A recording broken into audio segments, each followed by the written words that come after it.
बिल्कुल।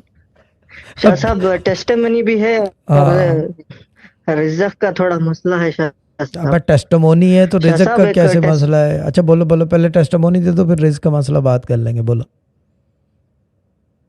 टेस्टिमनी है कि है शाह साहब की सर जो है हमारे घर में, उसके सामने हमारे अम्मी ने खड़ के उसके दुआ की थी शाह साहब। ऐसे ही या अल्लाह एक कपड़ा गुम गया है, या अल्लाह ये कपड़ा दिला दे बोल के।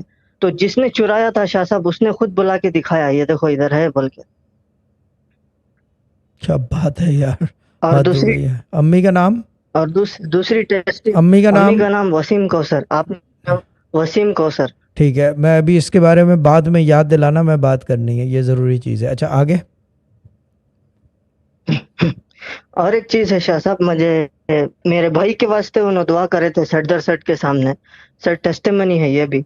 ये जिन्नात सता रहा है, ये इसी वक्त दफा हो जाए घर से बोल के दुआ किए थे, तो वो भी इमीडिएट ठीक हो गया था। भाई इसी बारे में बात करनी थी, क्योंकि ये खुला हुआ सदर सद है और मेरे ख्याल से ये ग्रुप में एक ही औरत है या मर्द है जिसके ऊपर खुला हुआ सदर सद है।